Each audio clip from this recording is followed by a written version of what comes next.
Bismillahirrahmanirrahim. Assalamualaikum warahmatullahi wabarakatuh. Alhamdulillah alladzi nahmaduhu wa nasta'inuhu wa nastaghfiruh wa na'udzu billahi min sururi anfusina wa sayyiati a'malina may yahdihillahu fala mudhillalah wa may yudlil fala hadiyalah. Asyhadu an la ilaha illallah wa asyhadu anna Muhammadan abduhu wa rasuluh alladzi la nabiyya ba'da amma ba'du. Jemaah yang dirahmati Allah Subhanahu wa taala. Hari ini tanggal 12 Rabiul Awal 1440 berapa, Pak?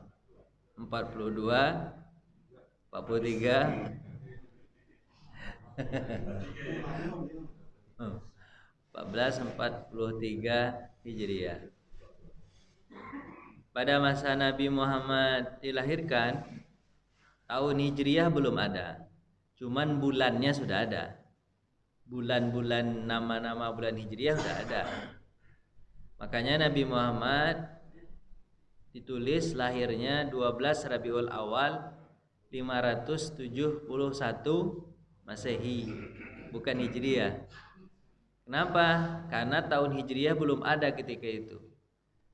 Yang ada adalah tahun Masehi sudah berjalan 571 tahun. Adanya tahun Hijriah kapan? Pada masa Umar bin Khattab.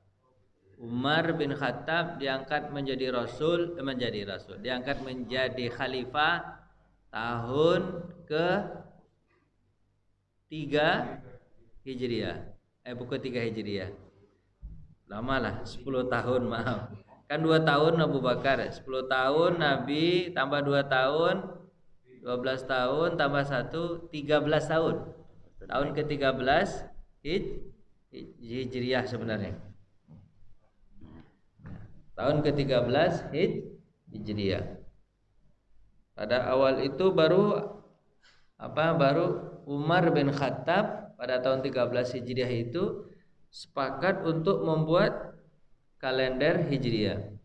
Akhirnya dimundurkanlah, dihitung tahun Hijriah itu dari awal semenjak Nabi Muhammad hijrah ke Madinah. Jadi walaupun sudah 13 tahun, berarti pas ketika itu dihitung langsung tahun 13 Hijriah. Tidak dihitung tanggal 1 lagi, langsung 13. 13 ya.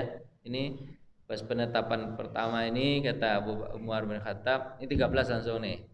Tidak dari satunya dimulai dari hijrahnya Nabi Muhammad SAW. Berarti Nabi Muhammad memang tidak disebut tahun hijriahnya ketika dia lahir. Apa sebab? Karena tahun hijriah belum ada. Jemaah yang dirahmati Allah Subhanahu wa taala. Terus ketika Nabi Muhammad lahir dalam keadaan yatim. Tidak ada ayah, ada ibu. Ayah sudah meninggal di Yasrib karena disuruh oleh kakeknya Abdul Muthalib datang ke Yasrib. Yasrib dulu namanya, sekarang sudah berubah menjadi nama Madinah. Kenapa ayahnya yang bernama Abdullah disuruh datang ke Madinah? Karena mengurusi perkebunan keluarga. Karena Abdul Muthalib itu kakek Nabi, dia adalah anak dari orang Madinah. Hashim, kalau kakek di atas kakek apa Pak? Uyud ya Pak ya. Uyudnya itu Hashim nikah dengan perempuan Madinah, suku Bani Najjar. Kemudian tinggallah Abdul Muthalib, anaknya kan. Abdul Muthalib anaknya ini tinggal di Madinah. Berarti dia punya ada tanah atau keluarga di Madinah. Makanya nanti ketika Nabi hijrah, nanti Nabi menginap di rumah keluarganya dari pihak neneknya itu, dari suku Bani Najjar, di rumah saudaranya yaitu Abu Ayyub Al-Ansori. Itu dari pihak nenek, Pak, pihak nenek. Ya kan? Paham enggak, Pak? Pusing. Enggak kan? Enggak kan? Nenek Nabi itu orang Madinah, bukan nenek. Sepantaran apa tuh, Pak ya? Uyut. Kalau uyut apa? Eyang. Uyut juga, Pak. Perempuan uyut juga. Lagi ya. Uyut perempuan. Nah, uyut perempuannya itu orang Madinah. Nenek moyangnya orang Madinah. Jauh betul kalau nenek moyang ke atas, Pak ya. Jauh betul. Uyut perempuan. Nah, itu agak susah kita karena jarang-jarang kita ketemu sama uyut, Pak ya. Paling sama kakek aja. Habis itu tidak ada generasi lagi kan. Nah, perempuannya orang Madinah. Sampai ke Madinah, ayahnya Abdullah meninggal dunia karena kan sakit. Madinah dulu ketika itu banyak penyakit. Jadi cuacanya tidak bagus ketika orang datang sana, banyak penyakit. Tapi ketika Nabi Muhammad SAW datang ke Madinah, diceritakan Aisyah menceritakan kepada Nabi Muhammad, "Ya Rasulullah, ayah saya Abu Bakar sakit, Bilal juga sakit, Sa'ad bin Abi Waqqas juga sakit. Banyak sahabat yang hijrah ke Madinah itu sakit. Sakitnya kayak orang mau meninggal tuh menggigil. Virus apa itu? Tak tahu kita. Kalau ada dulu cek virus mungkin disebut corona pula. Karena dingin loh biasa. Sampai berpesan Sa'ad bin Abi Waqqas, "Kalau aku meninggal ya Rasulullah," Mama rasa-rasa mau meninggal. "Kalau aku meninggal ya Rasulullah, aku punya anak perempuan kecil. 1 orang, hartaku ada. Boleh enggak hartaku ini aku infakkan semuanya di jalan Allah?" Apa kata Nabi? "Jangan," kata Nabi, "jangan." "Kalau tidak semuanya separuh, Nabi." Apa kata Nabi?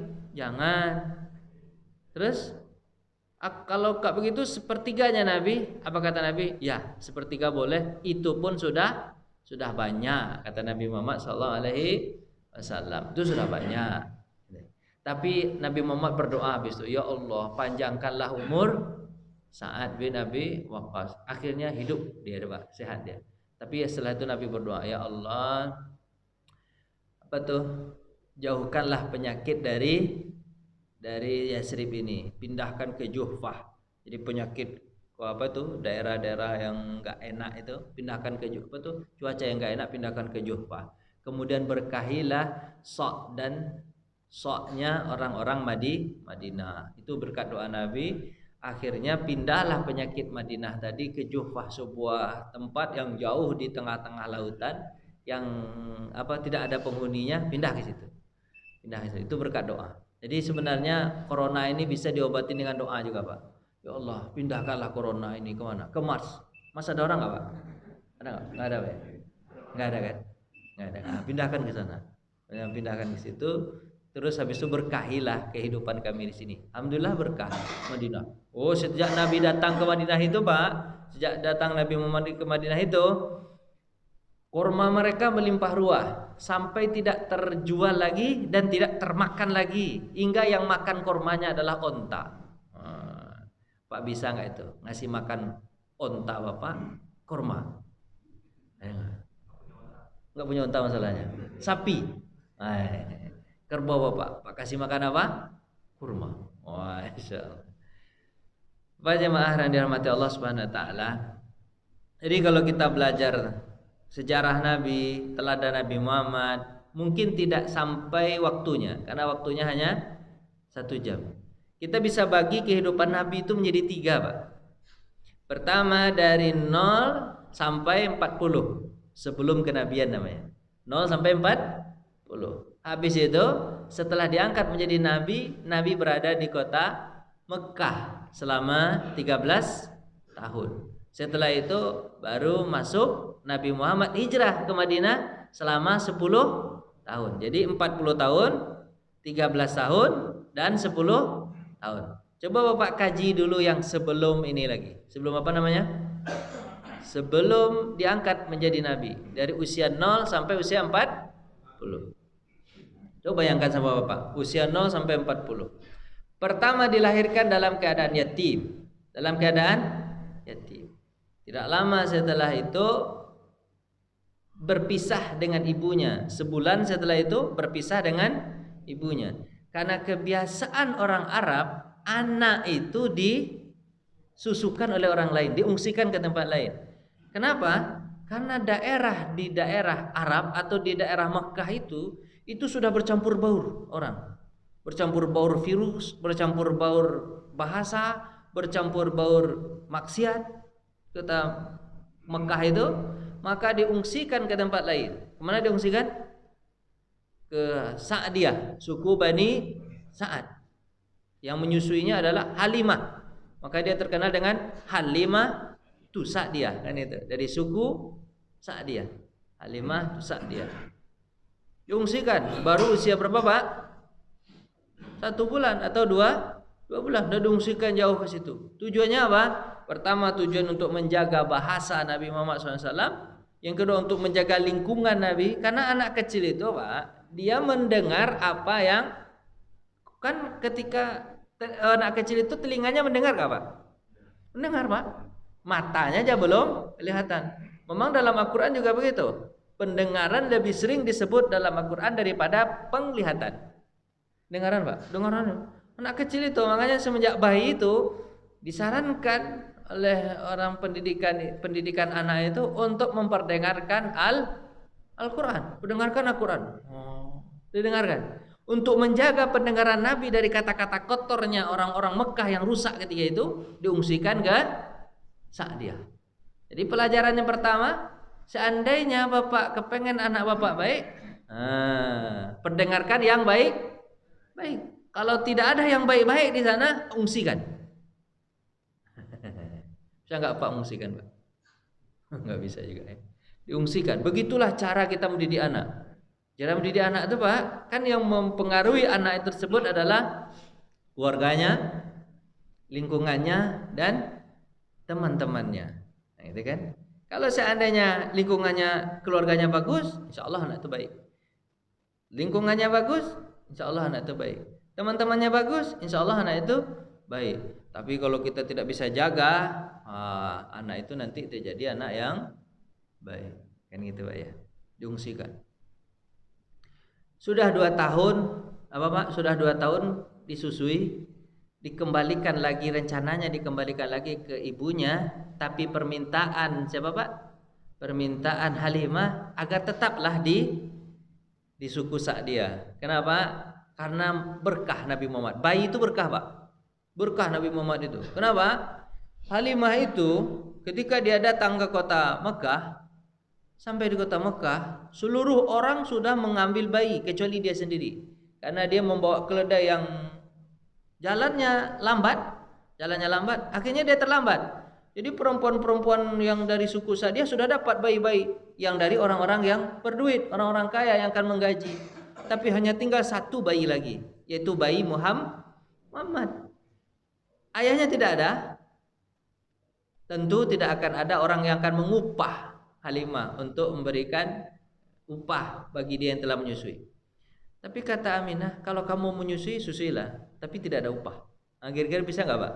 Nyusuin anak orang, tapi nggak diupah. Sementara kita harus jaga nih anak hidup. Kalau dia meninggal dituntut. Kalau anak kambing meninggal bisa diganti. Kalau anak orang meninggal, susah diganti. Gimana cara menggantinya? Tapi dengan kondisi begitu, akhirnya tidak. Apa kata suaminya Haris? Kata suami Halimah ini, bawa ajalah anak ini, bawa ajalah Muhammad ini sampai ke rumah kita, mudah-mudahan dia menjadi berkah.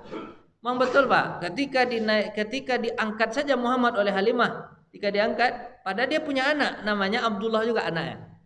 Abdullah dengan Muhammad itu jaraknya 2 bulan. Abdullah anak dari Halimah kandung dengan Nabi Muhammad berapa jaraknya, Pak? 2 bulan. Hanya berjarak 2 bulan. Makanya dia punya air susu, gitu Pak ya? 2 bulan. Aku gendong anakku di sebelah kanan, kata dia. Abdullah, nama anaknya Abdullah. Aku gendong Muhammad di sebelah kiri, terasa tidak menggendong bayi. Nah, gimana terasanya itu, Pak? Kalau Bapak gendong kedua bayi, rasanya gimana? Menggendong 2 bayi lah, berat kan? Tapi ketika Muhammad digendong, terasa tidak menggendong. Setiap hari anak kecilku Abdullah menangis gara-gara air susuku tidak cukup. Karena tidak ada asupan makanan untuk orang tuanya. Tapi ketika aku menggendong Muhammad, Aku susui Muhammad di sebelah kiri, aku susui anakku Abdullah di sebelah kanan. Kedua-duanya minum dengan puas dan tertidur. Wah, hebat Muhammad, kecil aja sudah membawa berkah. Bapak dulu kecil gitu nggak? Bayi Pak, belum ngapa-ngapain buat berkah Pak. Buat berkah Nabi Muhammad. Oh, kan? Berkah. Digendong. Habis itu keledaiku yang rintih, yang sudah tua, yang jalannya lambat tadi ketika aku datang aku telat gara-gara apa? Kemudian kami pulang, aku naikin apa? Keledaiku tadi. Ketika aku naikin keledaiku tadi, maka keledai itu berjalan dengan cepat seolah-olah dia baru dapat suplemen. Apa kira suplemen keledai? Suplemen apa tuh? Kita tidak boleh doping lah, doping. Kuat dia jalannya hingga orang-orang yang bersamaku berkata, "Hai Halimah, kau kasih makan apa keledaimu? Kenapa kok jadi kuat begini?" Apa kata Halimah? Jangankan keledai, aku aja nggak makan-makan. Kalau aku punya duit tentu aku belikan makan untuk diriku dulu daripada keledai. Keledai tak aku kasih makan, tapi berkah anak ini. Berkah anak ini. Berkah Pak. Oh, Nabi Muhammad berkah. Habis itu dibawa Pak jalan. Sampai di rumah Halimah, apa kata Halimah? Aku punya onta sudah tua yang tak pernah melahirkan lagi dan tak pernah memberikan air susu. Aku punya kambing yang sudah tua yang tak pernah melahirkan lagi dan tak pernah memberikan susu. Dan aku punya sebidang tanah yang tak pernah lagi menghasilkan tanah tersebut. Tapi ketika apa? Ketika Nabi Muhammad sampai ke tempatku, onta yang tak pernah melahirkan lagi melahirkan dan punya susu. Entah siapa orang ayah bapak itu nggak tahu saya. Tapi yang penting dia hamil lagi dan melahirkan lagi. Kambing itu berkahnya Pak. Kambing itu yang sudah tua, kita kan ceritanya kan tentang ini Pak ya, tentang hadis Nabi. Tidak bisa kita cerita kalau tidak bohong-bohong gitu. Kau tinggal baca aja sirah Nabawiyah, semuanya ungkapan Nabi. Sirah Ibnu Hisam, ya kan? Kemudian sirahnya Mubarak Al-Furi. Baca aja sih itu sirah. Pasti ada hadisnya di situ menceritakan tentang sejarah kecilnya Nabi Muhammad SAW. Habis itu punya apa? Kambing yang dia hamil lagi dan punya susu lagi. Sebidang tanah yang tak pernah menghasilkan akhirnya subur lagi. Dalam waktu singkat Halimah menjadi orang kaya. Nah, itu pula Pak. Sampai-sampai orang kampung itu berkata, "Gembalakanlah onta kalian dan kambing kalian di tempat Halimah menggembalakannya." Tapi walaupun digembalakan di tempat yang sama, tetap saja onta Halimah bisa beranak, bisa gemuk-gemuk, sementara onta yang di samping-sampingnya tetap aja kurus. Tidak tahu kita gimana cara berkah Muhammad itu. Nah, kan? Makanya setelah 2 tahun itu rencana dikembalikan, tapi setelah apa kata Halimah membujuk Aminah, "Ayah Aminah, biarkan sajalah Muhammad itu bersama kami." Dibujuknya bagaimana caranya? Takut ini kota Mekah kurang baik untuk perkembangan Muhammad. Dia berkah buat kami. Walaupun kau tak menggaji selama kami 2 tahun, kau bolehkan saja dia tinggal sama kami lagi, itu kami udah senang betul. Luar biasa Muhammad tuh Pak. Kecil ya sudah membawa berkah. Apa kata Aminah? Kalau kau mau bawa, bawalah. Dibawa lagi Pak. Dibawa lagi. Berarti Nabi Muhammad tidak bersama ibu sudah 2 tahun. Tambah lagi nanti 2 tahun. Di tahun keempat baru Nabi Muhammad SAW dikembalikan. Gara-gara apa? Gara-gara dadanya dibelah. Dia main-main sama kakaknya Abdullah. Main-main Pak. Main-main. Di belakang rumah atau di samping rumah? Anda tak tahu sih hadisnya. Di samping rumah atau depan rumah? Kayaknya di belakang rumah ada Pak. Pokoknya main-main lah. Main. Tahu-tahu datang malaikat 3 orang. Satu memegang tangan, satu memegang kaki. Yang satu lagi membelah dada sambil membawa bejana yang berisi air zam-zam. Dibelah dadanya. Dikeluarkan. Pas ketika dikeluarkan dicuci. Oh, Abdullah pas melihat dibelah dada. Oh, anak kecil umur 4 tahun bisa nggak cerita Pak? Udah bisa. Dia udah bisa nggak? Pak punya anak kan? Punya. Anak usia 4 tahun udah bisa cerita kan? Udah bisa. Bolon lari dia ke orang tuanya. "Ayah, ibu, ayah, saudaraku dibunuh orang. Karena yang datang itu memang berupa orang. Padahal dia adalah malaikat. Keluarkan. Cuci. Dibersihkan. Orang. Oh, kagetlah Halimah dengan Haris. Dikejarnya, di mana? Di mana? Di situ dikejar. Pas ketika itu Muhammad sudah duduk. Orang yang 3 tadi sudah hilang, udah berangkat dia. Kaget. Diperiksa dadanya, ternyata betul di bagian sebelah sininya, bagian jantung hati Nabi Muhammad ini ada bekas sobekan atau belahan. Kalau Pak tak percaya, ketemu Bapak sama Nabi nanti di surga, tanya, Nabi coba lihat, boleh nggak saya lihat? Ada, pasti ada Pak, pasti ada tandanya, pasti ada tandanya. Nabi Muhammad ada tandanya belah itu Pak. Kalau Bapak masuk surga, kalau tak masuk surga tak ketemu Pak sama Nabi. Ya Pak, kalau Pak ketemu sama Nabi, minta sama Nabi. Ini sejarah yang kami baca dulu ya Rasulullah. Benar, nanti kan ini kan percaya kepada Nabi ini kan keimanan, betul Pak? Percaya kepada Allah kan iman kita. Percaya kepada Rasul, percaya kepada malaikat, kepada kitab, kepada Rasul. Kan betul mana? Apa yang saya ceritakan benar adanya. Kapan Bapak buktikan nanti? Sekarang Nabi Muhammad sudah meninggal dunia. Kapan? Di surga nanti. Kalau Pak tak percaya, tanya. Boleh buka. Boleh. Nah. Kalau dada kan boleh Pak ya, kan tak urat dada. Oh iya ada. Ada Pak bekas belah. Muhammad bilang bekas ada. Ya kan? Habis itu Pak dari dicuci, takut dikembalikan langsung ke mana siapa? Kembalikan siapa Pak? Dikembalikan kepada ibunya. Ya Aminah, ini anakmu. Apa kata Aminah? Dulu kau yang minta, sekarang tak ada jadi apa-apa, tak hujan, tak panas, tak badai segala macam, kau kembalikan dalam tergesa-gesa. Apa masalah? Apa kata Halimah? Tidak ada masalah. Takut dia menyebutkan masalahnya. Tidak ada masalah. Tidak ada masalah. Jelaskan kepada aku, baru aku terima anak ini. Kalau tidak, aku dirongsen dulu. Ronsen. Apa kalau kita sekarang tuh Pak? Di apa tuh Pak? Divisum dulu. Divisum anak ini dulu. Wah, divisum. Divisum atau di apa? Divisum Pak ya. Nah, kita bahasakan aja lah begitu. Dicek lah nah ini. Apa kata dia? Tidak ada apa-apa. Jelaskan kepadaku. Kemudian akhirnya Halimah menjelaskan juga. Sebelum kami berangkat ke sini, Muhammad dibelah dadanya oleh orang ini bekas belahannya. Takut kami dia mati nanti di tangan kami. Kalau anak kambing bisa kami ganti. Tapi kalau anak orang gimana cara menggantinya? Apa kata Aminah dengan senyum mengatakan, oh, kejadian ini aku sering mengalaminya ketika aku hamil. Dan ketika aku melahirkan tanpa bidan. Melahirkan tanpa bidan. Keluar begitu saja. Dan ketika dia keluar, kata Aminah, maka kelihatanlah cahaya. Nanti Bapak baca kisah Rasulullah SAW itu, Rasulullah 14 keajaiban datang ketika Nabi Muhammad lahir. Dan selama aku mengandung, aku tak pernah merasakan berat. Kata siapa? Aminah. Kejadian yang sangat luar biasa ini sudah sering terjadi. Ini anak yang bukan anak biasa, tapi anak yang luar biasa. Kecilnya Nabi Muhammad begitu Pak. Nabi Muhammad. Berarti bersama ibunya dari umur 4 tahun sampai usia 6 tahun. Usia 6 tahun kan anak sudah mulai bertanya itu Pak. Ibu, ayah mana? Orang punya ayah, saya tak punya ayah. Ayahnya mana Bu? Tak sanggup lagi menjelaskan kepada anak. Akhirnya ibunya mengatakan, baiklah nak, kita akan datang ke tempat ayah. Di mana ayah kita nak? Nanti ibu ceritakan.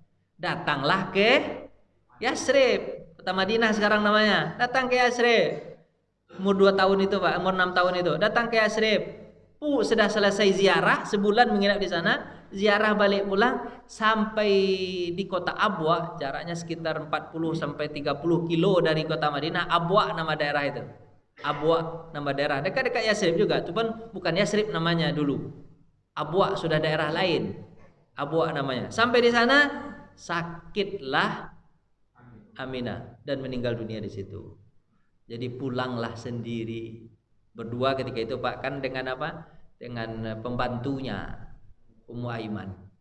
Berdua pulang berdua, pergi bertiga pulang berdua. Muhammad usia 6 tahun. Sampai Nabi Muhammad pulang ke kota Madinah, sedihlah hati kakeknya. Anak, kau tak punya ayah, kau tak punya ibu. Kau hidup sebatang kara tak punya saudara nak. Oh, nak, begini keadaanmu nak. Sayanglah Abdul Muthalib. Sayang Abdul Muthalib karena hidup sebatang kara. Ahli-ahli sejarah mengatakan, kenapa kok Nabi Muhammad hidupnya dibeginikan? Hidup Nabi Muhammad tuh gitu kan, Pak. Umar bin Khattab menjelaskan. Nah, ini Umar bin Khattab menjelaskan. Apa kata Umar? Nabi Muhammad itu hidupnya penuh dengan cobaan, penuh dengan kesulitan. Kata Umar bin Khattab, setiap orang yang pernah merasakan sulit, sesulit-sulitnya hidup, maka nanti dia akan mendapatkan kemudahan. Itu kata Umar bin Khattab. Makanya beruntung anak-anak yang sudah yatim piatu. Kenapa, Pak? Makin sulit hidup, makin kelihatan kemudahan. Itu kata Umar bin Khattab. Yang kedua kata Umar bin Khattab begini. Karena Allah Subhanahu wa taala tidak ingin membayang-bayangi Nabi Muhammad dengan orang tuanya. Maksudnya membayang-bayangi Nabi Muhammad dengan pendidikan orang tuanya. Kenapa? Kata ahli sejarah. Kenapa Umar bin Khattab berkata seperti itu? Kata ahli sejarah mengatakan, banyak ulama-ulama punya anak yang sehebat dia, tapi tertutup apanya? Tertutup kehebatannya gara-gara ayahnya hebat. Contoh misalnya Ahmad bin Hambal. Ahmad bin Hambal itu punya anak luar biasa, Pak. Nama anaknya Abdullah. Nah, ini orang Arab tuh namanya kayak gitu-gitu aja, Pak. Kalau nggak Ahmad, Abdullah, Muhammad. Jadi Bapak nggak, kalau ada orang Arab, Bapak tinggal panggil nama dengan 3 aja. Ahmad, sini. Tak menengok dia, berarti namanya Muhammad. Muhammad, sini. Enggak nengok juga dia. Mustafa, sini. Oh ya, berarti namanya Mustafa. Kayak gitu aja ngapal orang Arab. Gampang ngapal namanya. Namanya mutar-mutar di situ aja. Abdullah, sini. Itu namanya itu. Kayak gitu aja, Pak. Gampang ngapal orang Arab namanya mah. Segitu-gitu aja mutar-mutar di situ aja, Pak. Nah, terus akhirnya apa? Abdullah itu nama. Apa kata Ahmad bin Hambal ketika dia menulis kitab hadis Musnad Imam Ahmad bin Hambal 36 jilid. Nah, ayah akan menulis hadis ini, nak. Mulai dari sekarang. Tapi semua hadis ayah cantumkan di sini. Baik hadis sahih maupun hadis hasan maupun hadis dhaif. Hadis maudu' enggak, nak. Tapi seluruh kata-kata Nabi ada di sini, nak. Ada di sini. Ada di sini. Maka jutaan hadis itu, Pak. Apa katanya? Kalau seandainya ayah tak selesai nih, nak. Ayah tak selesai nih, nak. Nanti tolong kau selesaikan ya, nak. Kata siapa? Ahmad bin Hambal. Betul, Pak. Ditulis sama dia. Baru 20 jilid. Baru 20 jilid Imam Ahmad bin Hambal meninggal dunia. Tapi anaknya langsung hadir di situ. Ayah, saya akan selesaikan. Diselesaikan sama anaknya Abdullah bin Ahmad bin Hambal. Diselesaikannya jadi 36 jilid. Berarti anaknya nambahnya berapa, Pak? 16 jilid. 16 jilid ditambahnya, Pak. Makanya setiap orang membaca kalau ada kata ziyadah Imam Ahmad bin Hambal, tambahan dari buku Imam Ahmad bin Hambal, berarti itu bukan tulisan pribadinya Imam bin Hambal, tapi tulisan anaknya Abdullah. Tapi cara menelitinya sama dengan cara ayahnya. Tapi Bapak kenal nggak dengan Abdullah? Nggak kenal. Yang Bapak tahu apa? Musnad Imam Ahmad bin Hambal. Padahal 16 jilidnya tulisan siapa? Anaknya. 20 jilid tulisan ayahnya. Tapi lebih dikenal dengan nama ayahnya. Makanya itu yang dikatakan. Termasuk juga Abu Daud. Abu Daud juga punya anak namanya Abdullah. Anak juga Abdullah juga namanya. Kan gitu-gitu aja. Abu Daud namanya Abu Daud punya nama Daud namanya. Nama anak namanya Daud, namanya Abu Daud kan. Abu bapak si Daud. Bapak si Daud, Abu Daud. Anaknya namanya siapa? Daud. Daud ini pun sehebat dengan Abu Daud, tapi tak terkenal Abu Daud. Anaknya Abu Daud ini. Kenapa sebab? Karena ayahnya hebat. Jadi Allah menginginkan, pertama, Allah ingin menguji Nabi Muhammad dengan ujian yang sangat berat. Yang kedua, agar tidak ada bayang-bayangan orang tua. Tapi bukan berarti bahwa punya orang tua itu jelek, enggak. Harusnya punya orang tua lebih baik daripada yang tidak punya orang tua. Yang punya orang tua ya kan bisa mendidik segala macam, tapi Nabi Muhammad yang mendidiknya siapa, Pak? Allah Subhanahu wa taala. Yang mendidik Nabi Muhammad adalah Allah Subhanahu wa taala. Tapi coba saya kalau baca sejarah Nabi itu, Pak, kan dari usia 0 sampai 40 ada enggak Nabi Muhammad dapat pedoman hidup, Pak? Dari Al-Qur'an atau sunnah? Enggak ada, Pak. Terus Nabi Muhammad hidupnya pakai apa dari usia 0 sampai 40 itu, Pak? Pakai apa, Pak? Pakai akal yang sangat cerdas, pakai fitrah yang sangat mendalam, Pakai hati hidup Nabi Muhammad itu Pak. Hingga Nabi Muhammad itu mengatakan, ana a'riful jahili walakin lastu jahiliyah. Aku tahu bagaimana jahatnya jahiliyah itu, tapi aku tak pernah melakukan perbuatan jahiliyah. Kita kira-kira nih Bapak hidup di tempat jahiliyah seperti itu, kira-kira Bapak bisa terhindar enggak dari perbuatan dosa dan maksiat? Oh, saya rasa enggak tahu, belum tentu atau apa jawabannya ya nak.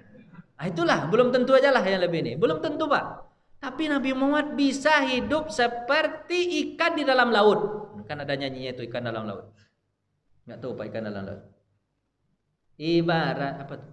Umpama ikan di dalam laut, lingkungan asin, dagingnya manis juga. Ah gitu nyanyi. Nyanyi Minang masalahnya, apa tahu. Ya kan? Ibarat ikan hidup di dalam laut, lingkungannya airnya asin tapi dagingnya manis, tak asin. Kalau mau diasinkan namanya ikan asin.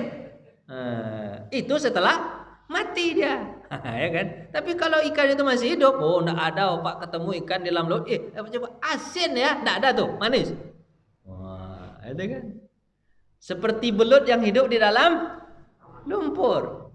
Ya kan? Lumpur tapi belut tak pernah oh, itulah hebat Nabi. Pakai apa Nabi Muhammad hidupnya?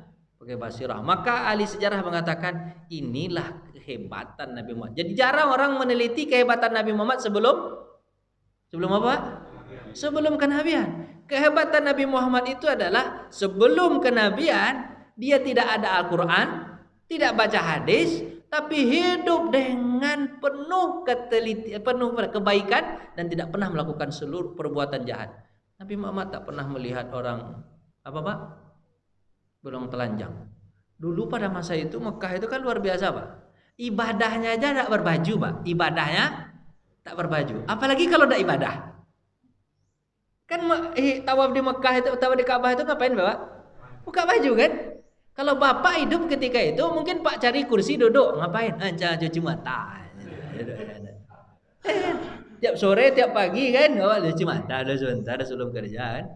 Tapi Nabi Muhammad tidak pernah. Nabi Muhammad masuk ke Makkah itu atau ke Ka'bah itu setelah orang tidak ada semuanya.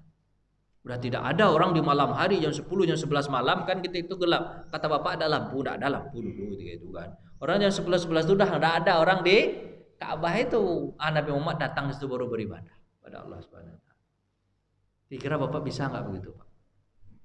Kan model orang perempuan-perempuan kota Mekah ketika itu apa? Kalau kepengen nikah kan gayanya apa? Tinggal taruh bendera depan, open house. Open house. Open apa namanya? Open apa, Pak? Open house. Masuk dapat laki-laki, masuk laki-laki. Tarik bendera dulu. Setelah selesai yang pertama ini, cabut ada taruh bendera lagi. Open house lagi. Datang lagi laki. Begitu adat kebiasaan mereka. Mana? Adat kebiasaan sangat jahiliyah betul. Memang adik beradik dengan binatang. Tapi Nabi Muhammad tidak pernah begitu, Pak. Hebat nggak Nabi Muhammad, Pak? Di situ kehebatan Nabi Muhammad, hidup dengan fitrah, hidup dengan akal yang sangat baik.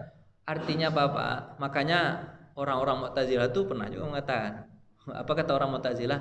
Sebenarnya dengan akal kita tak perlu agama. Apa? Sebenarnya dengan akal aja cukup, kita tak perlu agama. Memang agak berat juga begitu kan ceritanya. Tapi memang begitu praktek Nabi Muhammad SAW. Sampai usia 40 Nabi Muhammad tidak ada panduan Al-Quran dan Sunnah. Pertanyaannya balik ke kita. Kita sudah dari kecil ada Al-Quran dan Sunnah. Berkali-kali kita baca, sholat itu wajib, puasa itu wajib. Begini begitu kata Al-Quran kan. Tapi tidak masuk ke dalam hati, Pak. Kan orang iman itu kan 3 ya. Harus kan iman itu 3 Pak ya. Apa iman itu Pak? Diyakini oleh hati, diucapkan oleh mulut, habis itu dilakukan dengan perbuatan. Itu kan iman Pak ya. Tapi kadang-kadang iman orang itu 2 aja Pak, enggak 3. Apa itu? Hati ya. Kamu yakin sholat itu wajib? Yakin.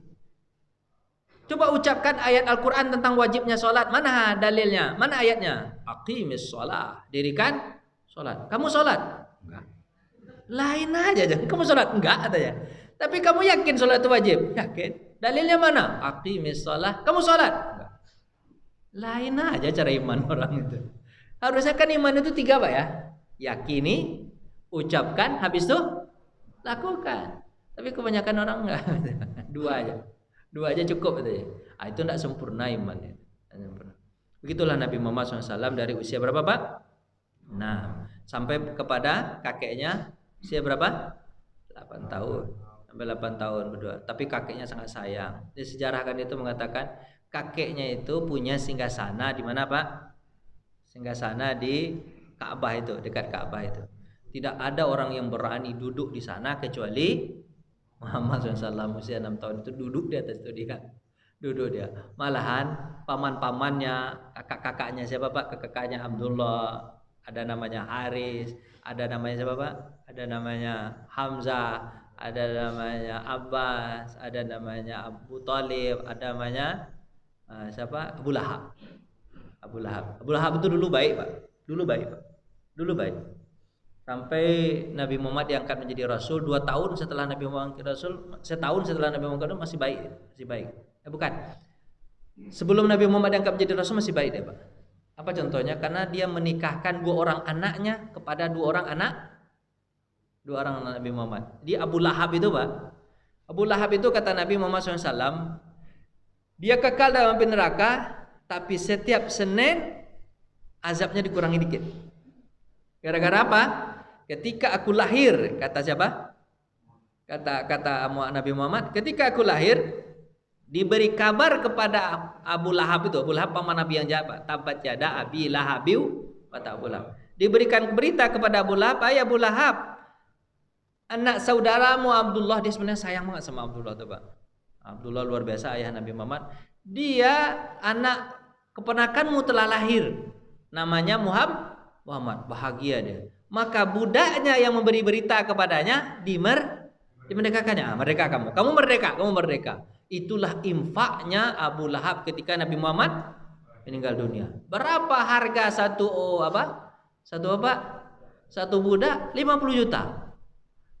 Kalau kita ambil hikmahnya, kalau dalam mulut Nabi infak jangan 1.000 2.000, tapi infak harus lebih daripada 50 juta. Agar apa? Agar melebihi infaknya Abu Lahab. Sangat senangnya Nabi Muhammad SAW lahir, dia berinfak banyak. Sekitar berapa Pak?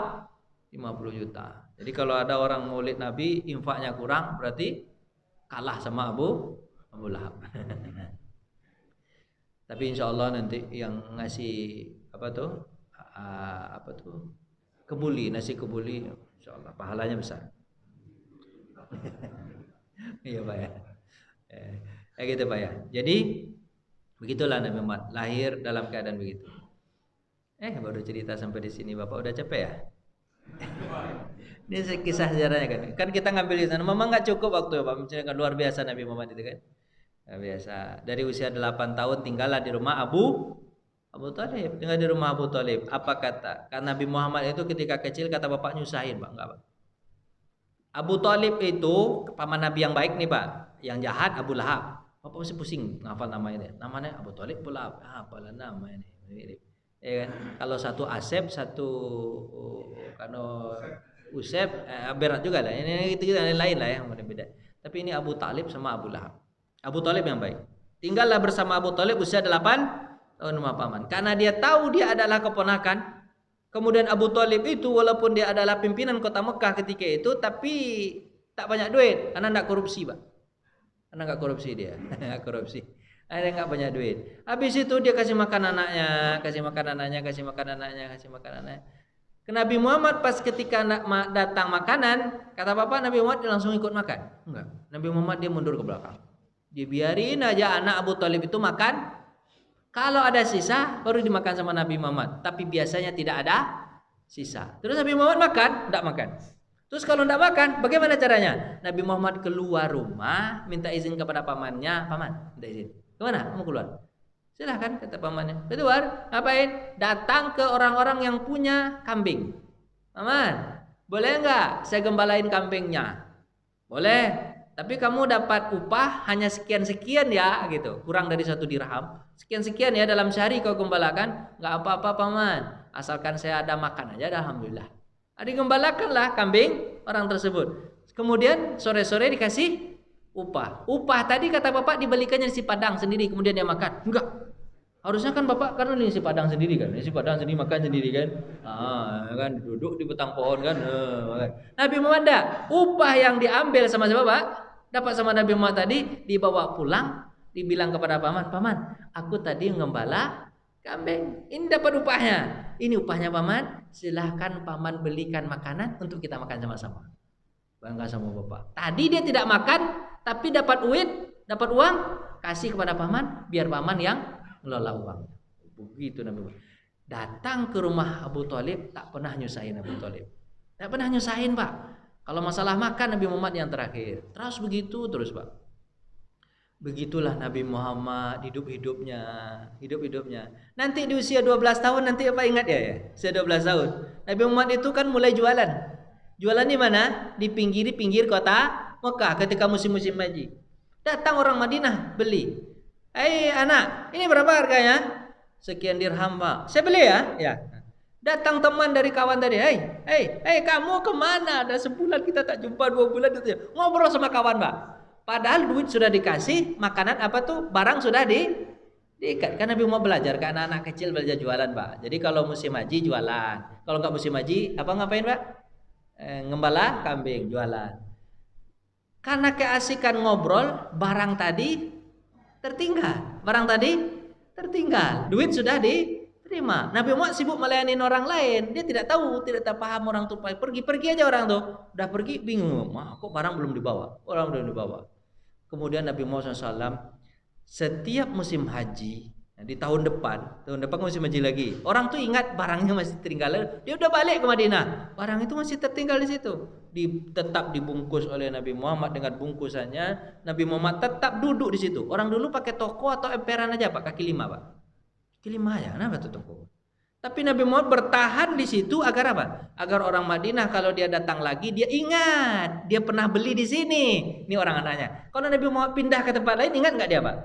Nggak ingat dia. Kemudian Nabi Muhammad tetap di situ pas musim haji berikutnya. Kemudian orang Madinah datang. Anak, dulu tahun kemarin saya pernah beli sesuatu di sini. Apakah masih ada barang saya? Apa kata Nabi Muhammad? Masih ini barang bapak tinggalin aja barang ini pak. Apa kata orang Madinah? Oh anak, amin itu artinya pak? Jujur kau nak. Di kampung halaman kami jualan begini, habis itu kami melengok ke belakang sedikit, yang di depan hilang. Begitu di kampung halamannya. Tapi kau bertahun-tahun itu bahasanya pak. Bertahun-tahun barangku bersama kau nak, tapi kau tetap jaga nak. Amin kau nak, amin. Apa tuh? Amanah. Terkenallah Muhammad ketika itu. Nabi Muhammad kecil dengan gelar Al-Amin, yang sangat jujur. Ini pertanyaannya itu pak, siapa yang buat begini? Allah betul. Tapi sesamping Allah ada nggak keinginan hati sendiri pak? Makanya pak, otak itu kalau bahasanya kasar ini, otak itu gunakan betul lah, gitu gunakan betul. Kan Nabi Muhammad pernah mengatakan, kalian kalau ingin berbuat dosa, al ismu maha kafin nafsik wa karih ta'ayat tali alahin nas. Dosa itu membuat kamu gelisah dan kamu tidak mau diungkap oleh orang lain. Itu yang menyuruh kita nggak baca Quran, kita nggak baca hadis. Ada satu benteng kita, apa itu? Hati dan akal. Tolong gunakan baik-baik. Kasar ya bahasanya. Saya takut dulu gimana cara membahasakannya itu pak. Logika berpikir itu yang jernih lah. Jangan usah dibohongin. Hati itu jangan dirusak. Ya kan? Nabi Muhammad itu yang dijaganya pak. Maka perjuangan Nabi Muhammad kira-kira susah nggak pak? Dari usia 0 sampai 40 susah nggak pak perjuangannya itu pak? Untuk menjaga diri dari perbuatan dosa, tidak melakukan perbuatan dosa, tetap menjaga diri, susah nggak pak? Perjuangan yang sangat berat itu. Kita aja sudah punya Quran, sudah punya hadis, diceramain tiap hari segala macam, masih aja salah. Nabi Muhammad nggak salah. Kan kisah hidup Nabi Muhammad kan berat semua pak. Dari usia berapa? 12 sampai usia 25 kan cepat-cepat karena hadisnya nggak terlalu banyak. Tetap aja Nabi Muhammad itu berjuang hidup. Berjuang nggak pak? Kalau musim haji jualan, ya kan Pak ya? Kalau nggak musim haji ngembala kambing atau mungkin apa aja yang bisa dilakukan Nabi dan tidak pernah menyusahkan Pak Aman. Usia 25 baru jualan internasional kan itu. Gara-gara kejujurannya itu dilihatlah oleh Khadijah. Oh, ada anak muda, ya kan? Ada anak muda jujur betul. Khadijah ketika itu suaminya sudah tidak ada. Sudah tidak ada. Sedang mencari suami. Mencari suami, tapi suami yang bagaimana? Tentu suami yang baik. Karena Khadijah itu juga termasuk orang yang menjaga diri. Maka dikatakan dalam sejarah itu, perempuan-perempuan yang budak atau perempuan-perempuan yang tidak menjaga diri adalah perempuan-perempuan yang tidak punya tidak punya wibawa. Tapi ada sebagian kecil dari perempuan yang tetap menjaga ifahnya dan wibawanya. Tidak mau dia. Salah satu diantaranya siapa? Khadijah ini. Dijaganya betul. Jadi tapi di samping Nabi Muhammad masih ada juga orang yang baik. Jadi gini Pak, di lingkungan yang sangat rusak masih ada juga orang yang baik ternyata, ya kan? Diserahkanlah seluruh harta, hampir seluruh harta. Tak pernah Khadijah percaya kepada orang melainkan melebihi percaya kepada Muhammad. Tapi tujuannya memang apa Pak? Tujuannya memang menguji Muhammad. Uji Muhammad ini orangnya jujur benar, kata-kata orang jujur tapi cobalah gitu kan. Coba bisa dikan. Tapi dipesankan kepada siapa namanya Pak? Sama temannya Nabi Muhammad ini siapa? Yang ikut jalan? Siapa namanya Pak? Maisarah. Siapa namanya Pak? Maisarah. Maisarah laki-laki atau perempuan? Laki-laki atau perempuan? Serius? Namanya Maisarah loh Pak. Laki-laki, enggak perempuan loh Pak. Masa Nabi Muhammad jalan sama perempuan yang betul-betul aja lah Pak. Walaupun namanya Maisarah itu laki-laki tuh, laki-laki ya Pak ya. Dipesankan oleh Khadijah, hai Maisarah, kau ikut bersama Muhammad, ikut bersama Muhammad. Dia berasal dari budak Pak, dari budak. Kau ikut bersama Muhammad, tapi jangan. Kalaupun kau yang sudah berpengalaman, yang sering bawa barang-barangku dengan orang lain. Ya kan biasanya Khadijah titip barang-barangnya ke orang lain. Dia grosiran Pak, walaupun janda tapi grosiran di kota Makkah gitu kan. Pergi kau bersama Muhammad, tapi kau jangan ngomong sepatah kata apapun. Ya, biarin aja dia. Mau dia jual, mau tidak dia jual, mau dia kasih sama orang, pokoknya kau serahkan semua. Kau cuma tinggal lihat saja. Tinggal apa Pak?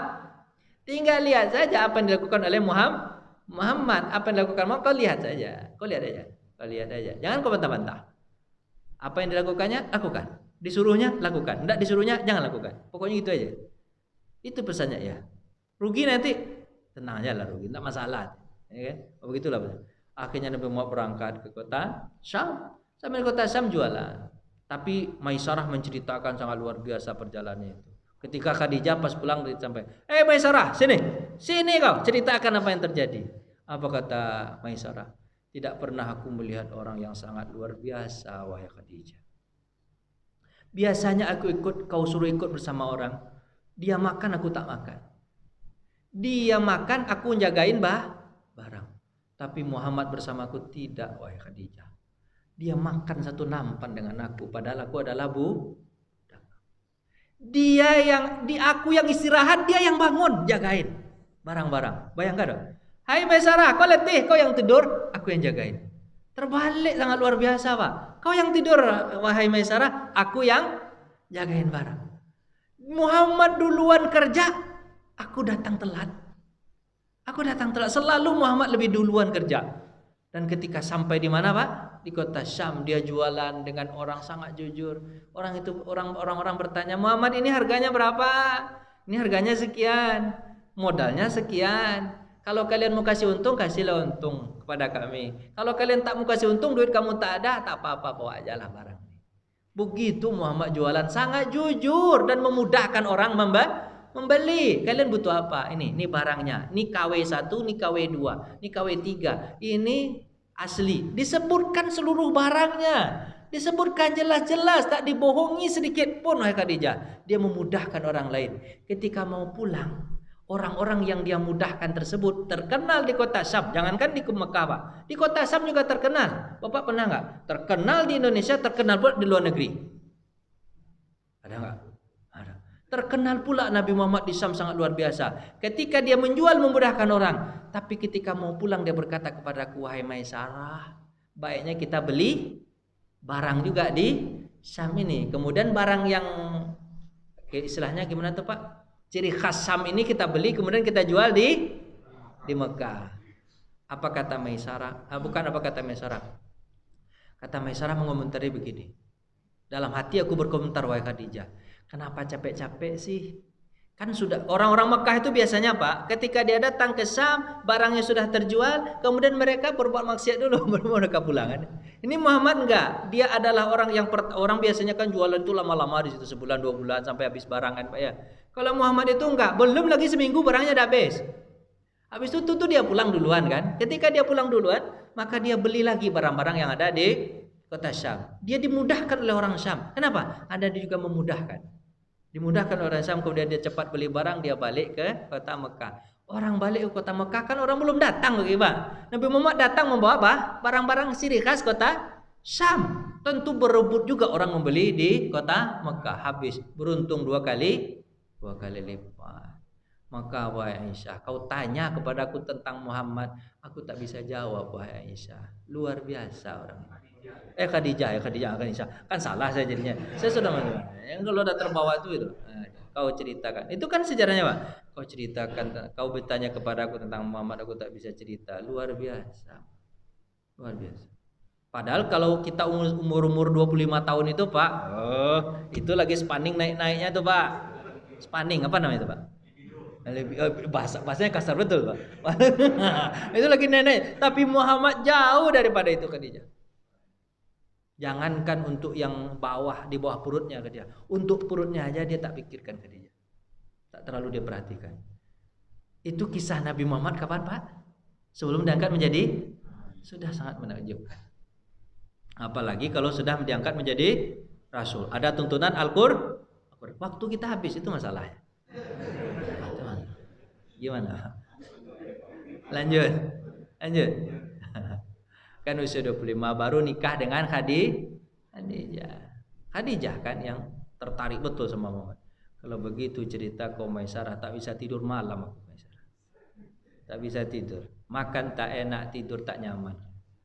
Mana? Kena hati Khadijah. Berceritalah kepada temannya. Teman perempuan curhat perempuan. Aku sangat kagum dengan Muhammad. Apa maksud kekagumanmu? Apakah kau ingin menjadikan Muhammad sebagai pendamping hidupmu? Aku tak berani, karena aku ini sudah lanjut usia daripada dia, lebih berumur daripada dia. Aku takut kalau dia tak menerima. Apa kata temannya ini? Apa katanya? Kalau begitu tenang, kau orang baik. Kau orang terjaga. Namanya juga orang kaya, Pak, pasti terawat. Bapak kenalkan artis-artis yang kaya. Desi Rinasari, Pak, tahu Desi? Udah berapa? Lebih, Pak. Saya kecil aja dia sudah tampil di TV. Lebih, Pak. Tapi bentuknya gimana tuh, Pak? Bentuknya Gimana bentuknya, Pak? Masih orang usia 20 kelihatannya kan? Terawat, mandinya mandi madu dan susu, kan ada nyanyinya itu, di madu dan susu. Itu terawat. Orang kalau kaya itu bersih, Pak, sudah. Mandi susu, Pak. Orang kalau kaya terawat, Pak. Tapi kalau nggak kaya, Pak, usia 20 kayak usia 60, Pak. Ya, yang penting terawat aja. Tapi kalau orang terawat tuh Pak usia 50 kayak usia 20. Ada biaya perawatan. Skincare-nya, medicure-nya, babycure-nya ada itu. Itu terawat lah insyaallah ya, terawat. Apa kata dia? Tenang, biar aku yang urus. Datang dia kepada Muhammad. Kau sudah 25. Orang Mekah biasanya 15 sudah nikah. Kamu udah ada 15, 20 orang udah nikah. Kau belum nikah 25. Kau tak ingin untuk menikah. Apa kata Muhammad? Bagaimana cara aku menikah? Aku karyawan. Kan karyawan baru tuh, Pak. Karyawan belum jadi bos. Kalau ada orang yang suka denganmu, suka denganmu, apakah kamu mau? Apa kata Muhammad? Kalau ada orang yang suka, aku mau. Cuman begini kondisiku, tolong sampaikan kepada orang yang suka itu. Apa katanya? Kalau aku sampaikan kepadanya, setelah itu dia suka, apakah kau mau? Kalau begitu kasih tahu padaku siapa yang kira-kira mau sama aku. Nah, masih gitu Pak. Padahal sebenarnya yang suka tadi siapa Pak? Khadijah yang suka. Cuman dia bertanya, ditanyakan ini, Muhammad, apakah kau tidak ingin menikah? Tapi Muhammad menyatakan, oh diriku begini, gimana. Tenang, aku akan carikan orang. Aku carikan orang yang akan suka bersamamu. Siapa yang kira-kira akan kau carikan itu? Apa kata dia? Aku rasa orang yang menjaga seperti kamu hanya ada satu orang di Mekah ini. Siapa dia? Khadijah. Oh kagetlah Nabi Muhammad. Yang betul aja. Itu tuanku. Aku kalau kau macam-macam nanti bisa dipecat aku nanti. Jangan kau ngomong itu. Jangan sebut-sebut nama itu. Tolong. Jangan sebut-sebut. Menyebut nama Khadijah aja takut. Kan takut ya? Takut menyebut nama Khadijah. Jangan kau sebut-sebut nama itu. Jangan sebut-sebut. Ya kan? Apa ya? Bos besar itu. Apa kata temannya Khadijah ini? Kalau aku sampaikan, kalau aku pandai bicara dengan Khadijah, kira-kira kalau terbuka sama Khadijah nanti kalau dia mau, kau mau nggak melamarnya? Apa kata Nabi Muhammad malu-malu? Kalau dia mau, aku mau benar lah, mau betul loh itu, ya kan? Orang kaya terpandang yang penting menjaga agama itu, Pak. Menjaga jiwa itu, karena tidak ada orang di kota Mekah yang bisa menjaga seperti Khadijah. Nggak ada, banyak orang melamar Khadijah itu. Abu Sufyan juga pernah melamar Khadijah. Pemimpin kaya udah melamar Khadijah, tapi Khadijah tak mau. Kenapa? Karena Khadijah tak selevel dengan mereka. Selevel bukan dari sisi duitnya, Pak, dari sisi apa? Menjaganya itu. Makanya Bapak kalau punya mencari menantu nanti jangan cari kayanya. Cari apa, Pak? Menjaganya itu. Misalnya pas datang nanti calon menantu Bapak ke rumah, habis itu dia berkata, Pak, semua lamar anak Bapak. Kamu punya apa melamar anak saya? Saya punya dunia dan segala isinya. Hebat betul kamu. Mau anak siapa gitu? Apa maksudnya punya dunia dan segala isinya? Saya salat subuh on time, Pak, katanya. Orang kalau salat subuh kan punya dunia dan segala isinya. Kira-kira Pak usir keluar atau enggak, Pak? Pasti Pak usir kan? Keluar. Apa kamu nih? Tapi Nabi Muhammad modalnya hanya punya dunia dan segala isi, salat subuh on time, Pak. Diterima sama Khadijah. Tuh, Pak. Pandainya Khadijah mencari suami. Jadi bukan dilihat dari kayanya, nggak apa-apa dia nggak kaya, tapi luar biasa nih cikal bakal orang ini. Nanti pasti jadi orang hebat. Dan apa yang prediksi Khadijah kan benar nggak Pak ya? Benar prediksi Khadijah, tak salah, benar prediksi Khadijah. Jadi melihat anak itu jangan Pak datang Pak Jero dia ke rumah Bapak, habis itu Pak terima langsung. Pak Jero. Tahu-tahu seminggu setelah itu menangis anak Bapak pulang. Kenapa kau menangis kau nak? Rental Pak. Rental. Bapak tipu. Kan? Jadi begitu lah. Muhammad ya kan cerita Muhammad. Apa kata temannya? Kalau aku pandai bicara dengan Khadijah, kira-kira gimana? Apa katanya? Kalau kau pandai bicara, coba aja lah dulu. Tapi jangan ketara betul ya. Sebab nanti aku dipecat nanti. Ya kan? Apa kata tenang? Sampai dia Khadijah kemudian luar biasa kan cara dia mencomplangkan orang Pak ya. Padahal Khadijah yang mau. Apa kata? Khadijah, Muhammad juga suka kepadamu. Muhammad juga suka kepadamu. Terus bagaimana selanjutnya? Biar aku yang bicara dengan pamannya. Paman siapa nih? Muhammad. Biar aku bicara dengan pamannya. Biar pamannya yang melamarkan Khadijah. Jadi tetap laki-laki yang melamar perempuan. Walaupun perempuan duluan suka, tapi nggak boleh mengungkapkan secara gamblang begitu. Sebab kalau ditolak nanti sakitnya tuh di sini. Ada cara. Anak bapak suka nanti perempuan bapak suka. Jangan dia yang ungkapin. Ada cara, ya kan? Suka. Habis itu Bang diungkapkan gitu sampai itu kemudian kemudian sampai kepada Muhammad lagi. Muhammad, Khadijah bilang begini, kalau kau lamar dengan baik-baik dia terima. Lamar sekarang juga, sebab hari Senin nanti harga naik. Kan biasanya begitu Pak ya. Biasanya kau lamar sekarang juga, sebab kalau besok harga naik. Bisa jadi kok terlambat. Sekarang juga lamar. Begitu marketingnya coba Pak. Begitu marketing dulu gitu Pak. Dari dulu sampai sekarang begitu. Cepat sekarang juga didesak gitu. Didesak. Kalau besok bisa jadi dia dilamar sama orang lain. Akhir itu datang dia kepada paman. Tolong lamarkan Khadijah kepada untuk apa kata Abu Thalib? Yang benar aja kok Muhammad. Benar kau Muhammad, melamar Khadijah yang kau lamar. Semua orang penduduk kota Mekah, kepala-kepala suku segala macam udah coba melamar dia.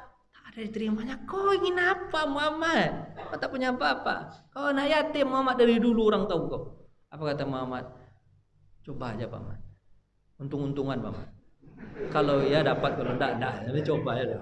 Untung, karena dia belum tahu kan isi hati Khadijah kan. Untung-untungan Paman. Cobalah Paman. Enggak salah kalau coba. Aku pun sudah siap kalau ditolak. Baiklah kalau gitu. Inilah kata Paman. Datanglah pamannya, segerombolan pamannya datang ke Paman Khadijah. Ya kan begitu cara orang yang baik kan begitu kan. Orang Mekah ada juga begitu cara. Nah, datang. Kemudian Bapak kenal mungkin dengan pidatonya Abu Thalib yang sangat luar biasa, Pak. Diserakan jalan hadis itu. Pidato Abu Thalib. Dia memang orang yang begitu tapi cerdas sangat luar biasa Pak Abu Thalib itu, Pak. Dia pidato apa? Nahnu min abna'i Ismail. Alhamdulillah doh. Segala puji bagi Allah. Ja'alana min bani Ismail. Telah menjadikan kita dari keturunan Ismail. Dia ngambilnya yang di atas, Pak. Dari orang yang terkenal kan, siapa namanya? Nabi Ismail alaihi. Semua keturunan itu kan keturunan semua puji bagi Allah. Kita adalah keturunan Nabi Muhammad juga mempergunakan kata-kata Ismail itu begitu, Pak. Nabi Muhammad mengambil sejarah kehebatan nenek moyang yang dahulu walaupun jauh, tapi tetap diambil. Pernah orang-orang anak-anak kecil belajar memanah. Apa kata Nabi Muhammad? Hei anak-anak dari keturunan Ismail, sesungguhnya bapak kalian kalau memanah satu panah kena 5 sasaran. Panahlah wahai anak. Jadi ngambilnya ke atas Pak, ke yang tinggi Pak. Jadi makanya bapak butuh sekali nenek moyang bapak yang hebat-hebat tuh, untuk bapak ceritakan kepada anak-anak. Kalau tidak ada yang dekat, yang jauh aja lah. Hei, kau dari keturunan siapa? Nabi Adam alaihissalam. Gitu. Jadi ambil keturunan yang besar gitu. Nabi Muhammad begitu cara memuji anak, memotivasi anak. Makanya digunakan juga oleh Abu Thalib.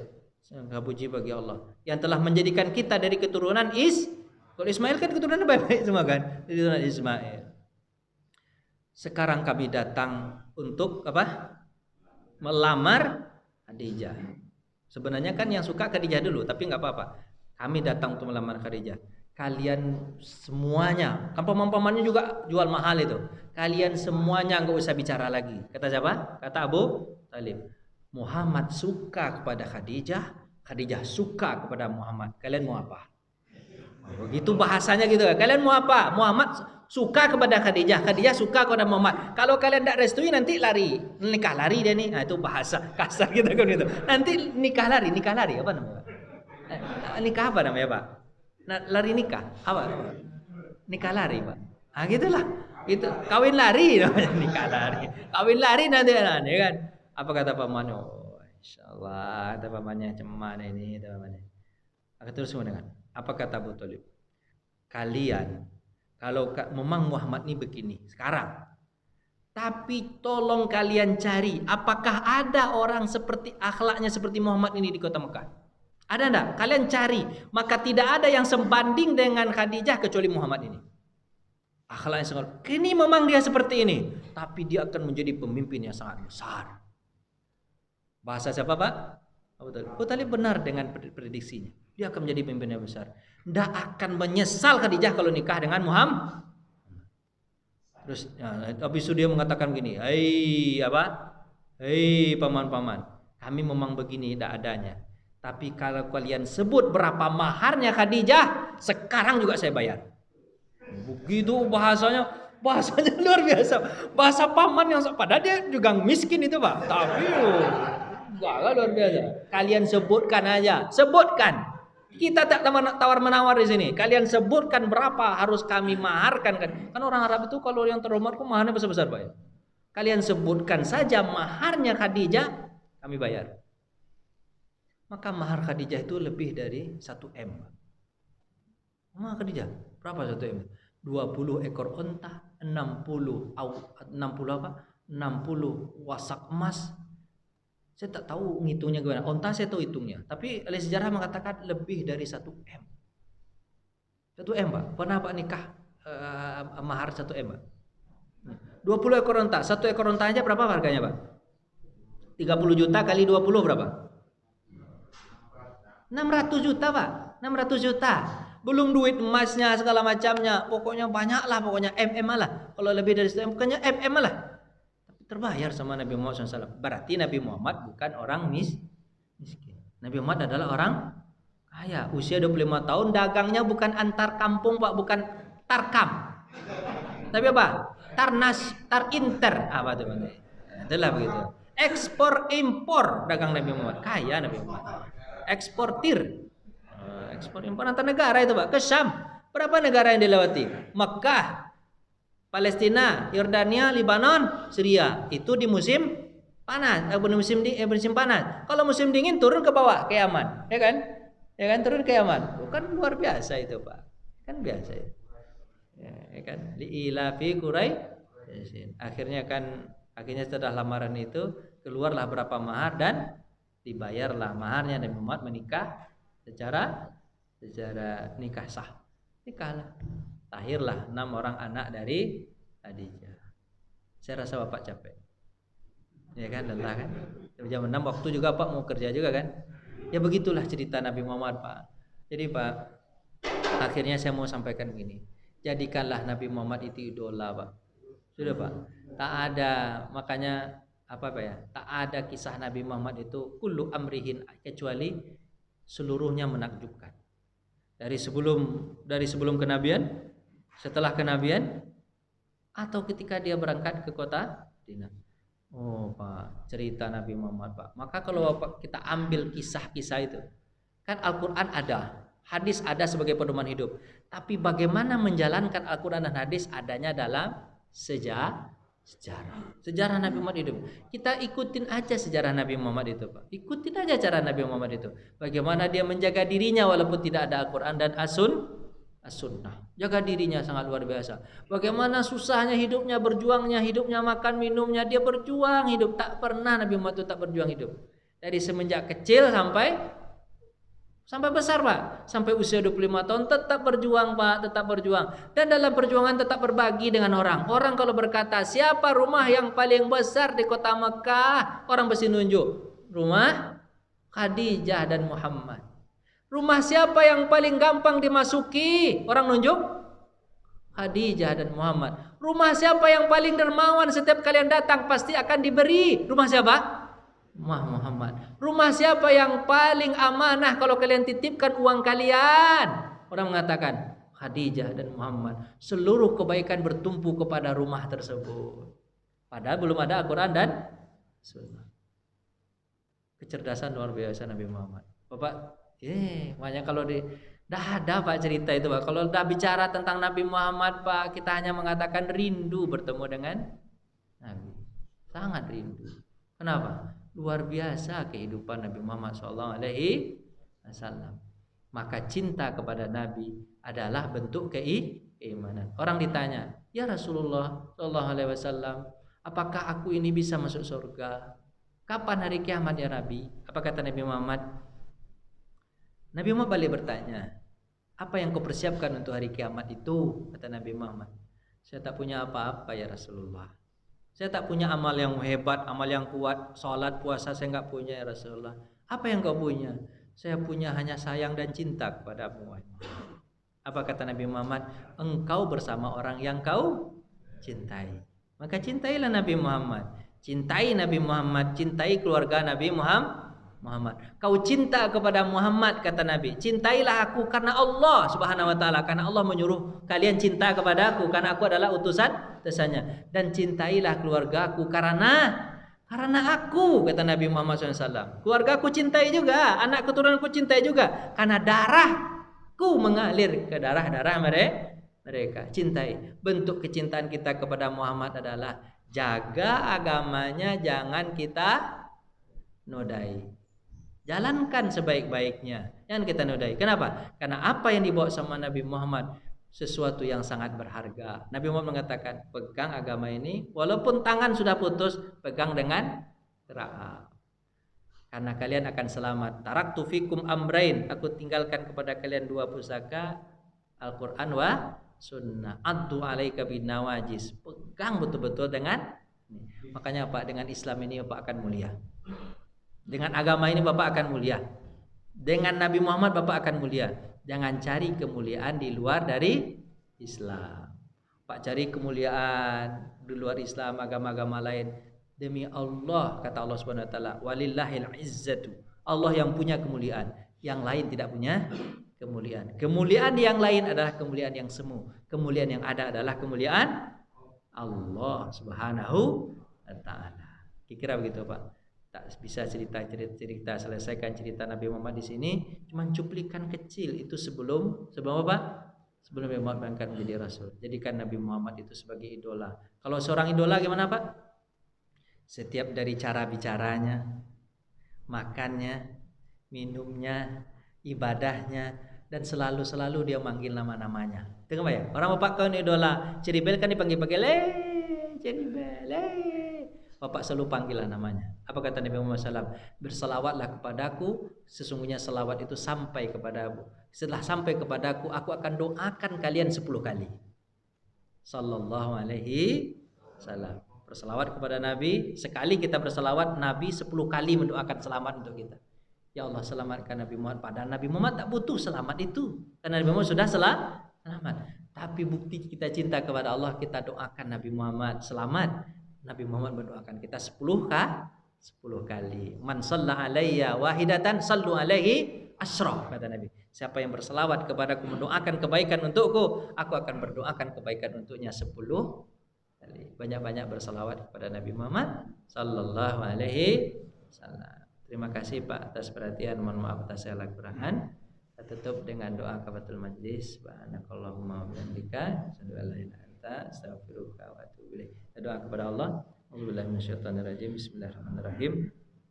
Allahumma ahyina bil iman wa amitna bil iman wa hasyurna bil iman wa adkhil jannata ma'al iman. Ya Allah, ya Tuhan kami, masukkan kami ke dalam surga bersama orang-orang yang beriman, hidupkan kami dalam keadaan beriman, matikan kami dalam keadaan beriman, dan jadikanlah kami orang-orang yang beriman, dan jadikanlah kami bersama masuk surga bersama orang-orang yang beriman. Ya Allah, ya Tuhan kami, pertemukanlah kami dengan Nabi kami Muhammad sallallahu alaihi wasallam. Ya Allah, ya Tuhan kami, walaupun kami tak ketemu dengan beliau, tapi beliau sayang kepada kami, ya Allah. Beliau sayang kepada kami, beliau ingat kepada kami ketika beliau meninggal dunia. Ya Allah, bagaimana umatku setelah aku tinggalkan? Bagaimana umatku setelah aku tinggalkan? Bagaimana umatku setelah aku tinggalkan? Dan dia Muhammad sangat rindu kepada kami. Hadisnya mengatakan, aku rindu kepada saudara-saudaraku. Sahabat bertanya, ya Rasulullah, bukankah kami adalah saudara-saudara kamu? Apa kata Nabi Muhammad? Bukan, kalian adalah sahabat-sahabatku, sementara saudara-saudaraku adalah orang-orang yang beriman setelahku. Dia tidak pernah melihatku, dia tidak pernah bertemu denganku, tapi beliau cinta kepadaku. Aku rindu bertemu dengan mereka, kata Nabi Muhammad SAW. Mudah-mudahan kerinduan Nabi Muhammad kita sambut pula dengan kerinduan kita bertemu dengan Nabi Muhammad sallallahu alaihi wasallam. Ya Allah, ya Tuhan kami, pertemukanlah kami di dunia dan di surga bersama Nabi Muhammad. Pertemukanlah kami, ya Allah, dengan Nabi Muhammad dalam mimpi-mimpi kami, ya Allah, agar kami bisa mengikuti jejak Nabi Muhammad SAW. Dan pertemukan kami jika kami nanti masuk ke dalam surga. Amin, amin, ya Rabbal Alamin. Ya Allah, ya Tuhan kami, jadikanlah kami pengikut Nabi Muhammad dari sekarang sampai nanti kami meninggal dunia. Jangan kau lepaskan kami dari mengikut Nabi Muhammad SAW. Rabbana atina fid dunya hasanah wa fil akhirati hasanah wa qina adzabannar. Walhamdulillahirabbil alamin. Assalamualaikum warahmatullahi wabarakatuh.